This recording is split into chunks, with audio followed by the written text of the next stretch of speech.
Okay, hi there again. We're having another go at recording this one. Made another technical mishap earlier with playing the YouTube screen beside our live stream, and unfortunately, it was picked up by the microphone here, and you can hear it. So this is another go at it. So we've had a bit of a dress rehearsal for this one, which hopefully should make it a bit smoother. So apologies for that if you were listening to it first and foremost. Unfortunately, I wasn't aware of the issue at the time. But anyway, we'll crack on. We're not going to let that stop us here on this Monday morning. And we want to look at another HSE prosecution as we've been doing in these live streams. So first of all, we'll put up our story on the screen. Hopefully we can get that working for us. As you can see here. This one here is regarding chemical use again, so not necessarily trying to bring chemicals up repeatedly or anything. As I said previously, I'm just trying to pick on particular cases that I feel are useful in terms of the learning points, and I think there's a little bit of confirmation bias maybe or something to that of that extent or that type happening. Because I have been working with chemicals and actually caustic soda as well just last week. And some of the issues that I see in this case are similar to some of those that I observed myself. So, yes, not to dwell on that too much, let's move on and have a look at it.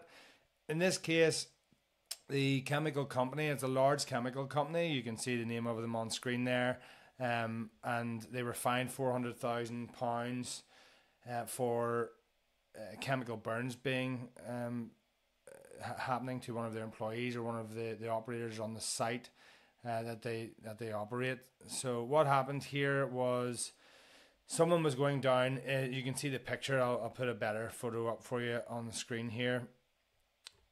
Someone was doing a maintenance activity, what appears to be a maintenance activity on this area, as you can see on the screen. So this little drop down into a sump area with a grate on it, as you can see, someone was attempting to pump out a build-up of caustic soda in this little area under the grate here. So once it fills to a certain level, then the operator had to sort of manually, it wasn't an automated process by any means from what I can see.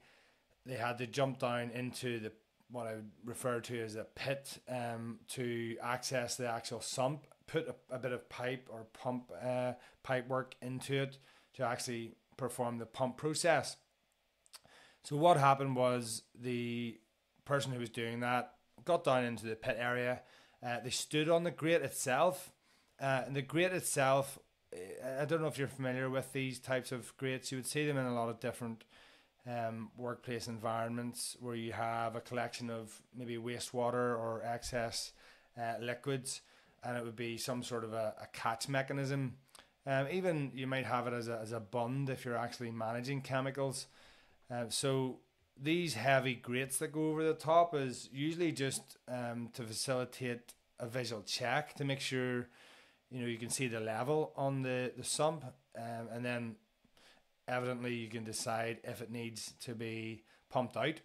So that's what was happening here. The guy was down there. They're usually loose. A lot of the time they're loose. Whether that's right or wrong, we can go into a bit more detail on. But because they're so heavy, they drop down into the recess, into place, and they're fairly stable usually where they are. But typically, what I would see a lot of the time happening is they can end up being bent out of shape or damaged depending on if there's maybe a bit of forklift traffic or any sort of heavy sort of traffic going over the top of them. Typically there isn't, but if they've been moved about or mishandled, a lot of the time you usually see them sort of, as I say, bent out of shape and things. And what can happen, and not to jump too far forward, is that can affect just the way it sits into the recess. So I'm not sure what has happened in this case, but what happened was the guy was down in the pit. He stepped on the grate, and when you step on the grate, technically it shouldn't move, but whatever way this grate was fixed or sitting, it may have been slightly ajar or something. It flipped or tilted out of position and his leg slipped in straight into the caustic soda. In the case, usually with these cases, we're dealing with limited data, so just bear in mind that I'm sort of making some assumptions here. The person's leg was in the caustic soda for around about 3 seconds, so not a long period of time by any means, but as a result of the leg going in and out of the chemical, caustic soda, if you're aware of it, is a severely corrosive cleaning chemical and industrial chemical used in a lot of applications. In and out of the chemical, and even just with that 3-second exposure, the leg was saturated and the skin exposed enough to cause severe burns to the leg. So the person ended up with permanent skin damage and scarring on the leg, obviously very nasty, and something in terms of having to go through that injury itself in the first instance, and I'm sure the treatment of it wasn't too pretty either. But this is really what's happened, and I just want to bring some learning points out of it. I don't want to repeat what I've repeated or what I've said previously with our other chemical case that we covered quite recently. These are, I would say, very different cases, but in terms of learning points then, the first thing I want to mention is, and here's something that I want to just throw out to you, I guess, so let's look at this photo, and I can blow it up a bit larger for you if it makes it easier. Looking at this, just as a off the cuff, first instinctive judgment, bearing in mind there's caustic soda, and this is a chemical plant, so there's chemicals everywhere on the site, presumably. Bearing in mind there's caustic soda in here, what would sort of jump out at you? First of all, here, if you were to walk onto this site and not know what was happening on the site and not have any information as to what was going on, you can see that this area here is sort of highlighted to some degree in yellow. So, you could assume that may be just due to the case that it's an unprotected edge, not necessarily anything to do with the chemical. But what jumps out to me is that it's not obvious that there's caustic soda or a highly corrosive chemical in this sump, or that there could be. So just going back to some of the work I've been doing recently myself, similar observations were made in terms of it wasn't obvious that a really strong chemical, for want of better terminology, to put it simply, is actually in this sump. So, that's something that should be corrected. I think it should be obvious if you're walking into an area where you have highly corrosive materials, corrosive symbols, signage to alert people that they shouldn't enter the area, and if they are entering the area, that they should do so with due caution and hopefully, with strict systems of work and risk assessments in place, just to make sure that if they are subject to a chemical exposure, or if they're working in close proximity to it, that it's well managed. So first point in summary is make it obvious that there is a very strong chemical there, and that goes for any circumstance where you have potential exposure and that someone might not know. So the second point, then we'll throw up another photo here as well. It gives us just a little bit more context. So the second point I would say is just to make sure that, and I probably covered this point previously, but these cases, I think we're going to reiterate similar points over and over again. We're going to I'm going to raise things like risk assessments and so on repeatedly, and that's just the nature of it. But hopefully with the different contexts, there's still value in it for you. But in this case, the second point I want to raise is just to be aware of non-standard tasks and, for instance, maintenance activities.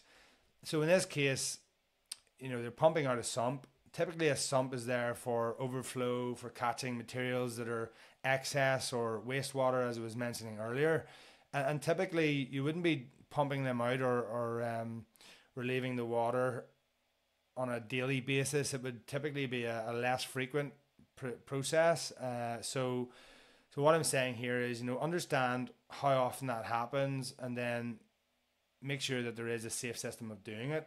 Sometimes, and the key point is here, sometimes whenever activities like this are done so infrequently that people almost forget about them, and then all of a sudden, the operations manager or whoever it is looking after the site will say the sump needs emptied, and it wasn't emptied since 12 months ago. The staff that were there previously are no longer working there, so the person that's going to do it has never done it before. Have they been trained? Is this system of work in place? Is it sufficient? And all of those things. So that's the point here, just to make sure that this is recorded somewhere, that is a task that's done infrequently, roughly how often it's done, but making sure that there's a safe way to do it. And that is something that was picked up in this case, that the safe system of work was insufficient, and the risk assessments as well, as usual, weren't as good as they should have been. And subsequently, that potentially has led to the incident itself. So that's the second point. On to the third and last point then. As I normally do here, if you haven't watched these videos, I normally try to summarize 3 points that we can take away. It's certainly not all of the points you can take away from these cases. There's an absolute multitude of things that can usually be gleaned even from the limited information that we're given.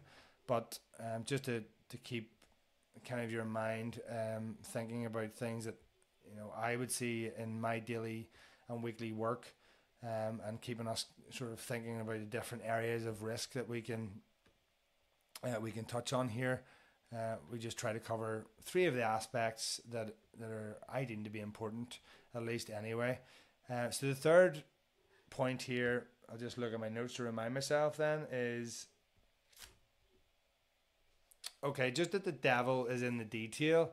This isn't referring to any health and safety process or anything like that. It's just then making sure that whenever something like this happens, that the right questions are asked. So, for example, we're looking at someone standing in this grate. The first question, if you were going through the likes of a 5Y process, for example, you would say, well, the person stood on the grate and fell into the sump or fell into the liquid and was exposed to the chemical. Why did they stand on the sump, or why did they stand on the grate? Sorry. Did they need to? Was that part of the process? And then the other thing is that the grate actually failed. So perhaps you should be able to stand on the grate, but it should be fixed in position or not subject or liable to becoming unstuck or obviously failing and moving out of position. So you have to ask the question, can that risk be eliminated? So can the grate be fixed into a locked position? Typically with the pumping process like this, grates can often be removed temporarily for the pump to be allowed into the sump for the pump process to happen. If you're dealing with a strong chemical like this, you have to ask yourself, is it really worth, or is it really necessary for that grate to be completely removed? Or can we, for instance, cut a section of the grate, a small section of the grate out, that can be locked maybe with a cap in position and unlocked, and the pipe work just put in there so that there's no risk of anyone actually falling in. It's just a case of unscrewing the cap, putting the pipe in, and standing back while the pumping takes place. So there's lots of ways that we can start to eliminate or at least lower the risk of someone actually falling into a large amount of of chemical like this. And that's really the last point. Just the devil is in the detail. Think about how the process and the system of work takes place and all of those little failure areas that could potentially happen. And a lot of it comes down to as well, just in the first instance, making sure that you're appreciating the risk from the material.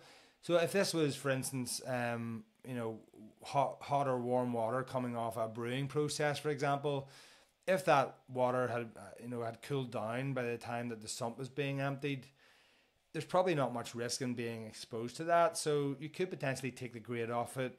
It's maybe a couple of feet of water. That also has potential risks, but it's not going to be the same as being exposed to caustic soda.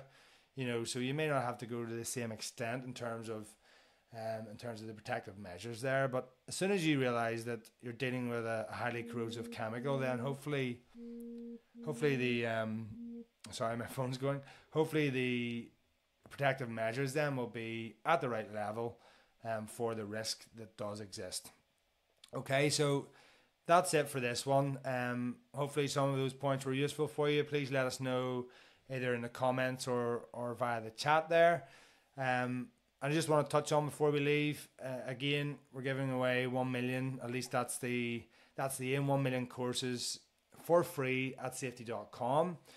We've reached 25,000, which doesn't sound like a lot, I guess, in the context of 1 million, but you know, we are getting there rapidly, and the next stop is 50,000, and you know, we'll keep on motoring from there. So I'd just like to thank everyone who has went on to safety.com, taken advantage of the free courses. Please do let people know that they're there, and I'll leave some links below for you to access both that and some resources that I feel again are relevant to this chemical case here that we have on the website that may be helpful for you. Okay, that's it for this one. I hope the audio sound was better for this one than it was the previous go at it, and hopefully, you know, we'll see you again in the next YouTube live. Keep an eye out for us scheduling those coming up. The one that I'm going to be doing next week, I'm going to be out of town having a long weekend, so I'm going to try and potentially do that remotely, so that should be interesting. So yeah, we'll see how that goes. But thanks again for watching, and have a good week. All the best. Thanks for joining.